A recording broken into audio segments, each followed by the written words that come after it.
Gentlemen, your favorite plays at the following price ranges on tonight's 9-game Major League Baseball slate. A pitcher more than 8K. Who was your guy, Kenny? Well, I'm going to go with the guy by the name of Luis Garcia. He pitches for the Houston Astros. I think he's a very talented pitcher. He comes in here at $9,200, and he matches up with the Seattle Mariners. A pretty good matchup, a team that has struggled to hit the baseball really ever since they made all those trades at the trade deadline. The wind has just come out of the sails for the Mariners, a 91 WRC plus over the last 2 weeks, and strikeout rate at nearly 25%. He's coming off a great outing against a red-hot Kansas City Royals team. This guy can really pitch. I think that there's a lot of concerns with some high-priced names here. You got Zach Wheeler, who's just absolutely lost his way. Corbin Burns, who has sort of regressed a little bit from that hot first half. Robbie Ray going against a great pit team against lefties.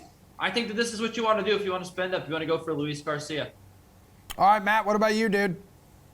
So Kenny mentioned Ray versus the Orioles and their ability to hit lefties. I do think even despite that, Robbie Ray probably is the guy who should be the most expensive pitcher. He probably is the guy with the most upside. He's also going to carry by far the most ownership. So even though he's got 25 strikeouts in his last 2 starts, I really just don't want to go there at what I think could be massive ownership, maybe 60, 70% in tournaments. Beyond him, I think Garcia is a decent contrarian call.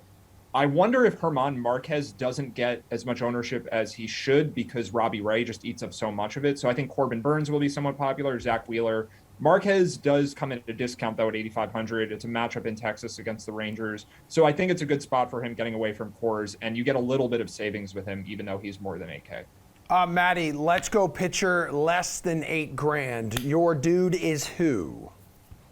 There's not a lot to like here today. I think Luis Patino and Nick Pivetta are okay options, but I actually think I might go with AJ Alexy, who is making his MLB debut, because he's at home against the Rockies, and anytime a pitcher gets to face the Rockies outside of Coors, it's a really good matchup. We've also seen Trevor Story get some days off in recent games, like over the last stretch of maybe 10 days. I think they've rested him 3 or 4 times. So if he's out of the lineup, even better. But you have a pitcher at $4,700 who's in a good spot, and he's also been going 4 or 5 innings in his minor league appearances, so there's actually a legitimate chance that he can pitch long enough to get a win. But even so, it's just such a low price tag on a slate where the other cheap pitchers aren't good that I think getting some savings and then maybe paying up to be contrarian on offense is the way to go. So it's not that I love him as a play. I just think Alexy is better than a lot of the other guys that are below 8K, at least points per dollar wise. Kenny, how about you, dude? Yeah, it's really difficult to take a pitcher today under 8K. You got some disasters waiting to happen.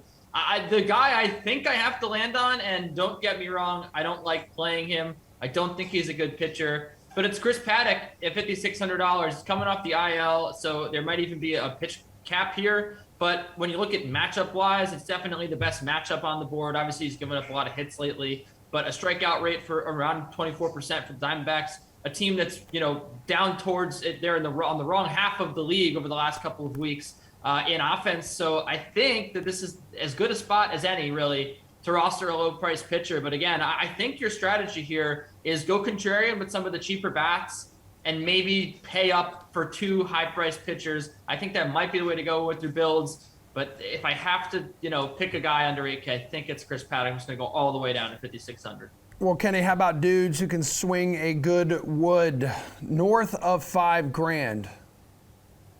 Yeah, I don't want to play this guy either because he hasn't had the best season. But Mookie Betts at $5,200 is a pretty good matchup here against Drew Smyly. He's mashed him over his career. 3 doubles, 8 hits in general. He has a 540 X slug. He's hit 364 off him. So I think that the matchup here is really good. I expect the Dodgers to score a lot of runs against Drew Smyly. And Mookie Betts, he's been in and out of the lineup, but if you believe in this Dodgers lineup to score a lot of runs here, and it's been a tough time for them over the last month, then I think that Betts is probably your guy. He's expensive, but not too expensive. He's going to be hitting 3, most likely, in that order. The Dodgers, they don't rake against lefties, but Mookie Betts, one of their few bats that can hit lefties, and Drew Smyly, not a very good lefty either. So I think, hold your breath here. I'll hold your nose, but I'm going to take Mookie Betts, and maybe the Dodgers score a lot of runs here off Drew Smyly. Matt, a hitter more than $5,000. I'm kind of on the same page. I think if the Dodgers are at least moderately owned or lower, then they are my favorite stack on the board. But I do have some concerns that they'll be overly popular. I think the same is probably true for the Blue Jays with Vlad, and I think the same is probably true for the Padres with Tatis. So I think that the ownership may just be a little too high to be that excited about any of those teams. On the other side of that Dodgers game, though, the Braves should be really, really contrarian against Julio Urias, just because they're kind of in a price range where they cost similar amounts to some of these other chalky teams, but they're not cheap enough where they really look like values. So Freddie Freeman at 5K is just a pretty low price for him in general, and it's a lefty-lefty matchup, so it's not the greatest spot, but I think if the Braves can get to Urias early and get to some righties in the Dodgers pen, there's a lot of upside for them there. And the rest of the stack is actually really cheap. So Freeman is the most expensive Braves hitter at 5K. I think it's just an underpriced team a little bit, at least for the upside. But there's a wide range of outcomes here, I think, because they're facing a good pitcher in Urias, but they could get to him and then they face a weaker bullpen. And there's just a lot of really good power hitters in this lineup. So that's really the main reason to go with the Braves. Well, Matt, speaking of cheap here, give me your best value bat on this slate.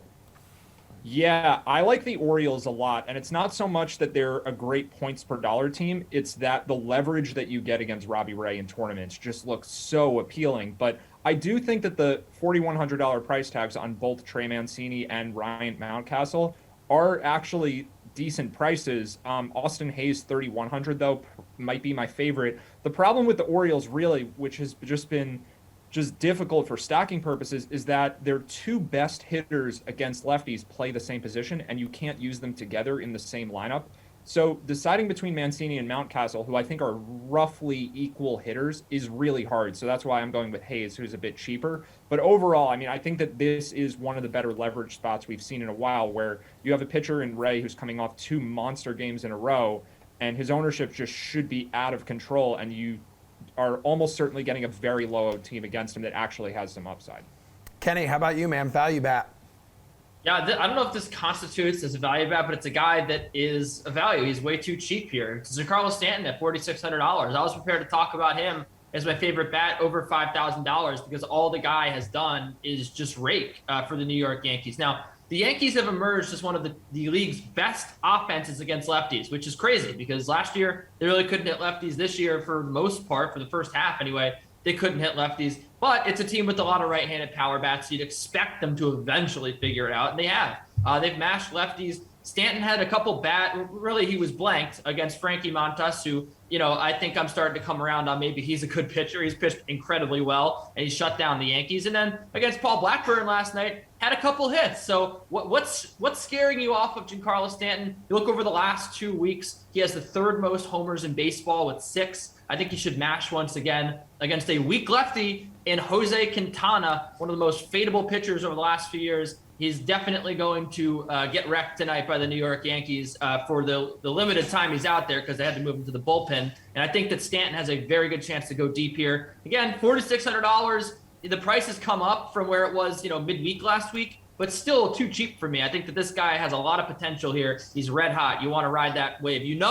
When you get a hot Giancarlo Stanton, you want to keep rostering him.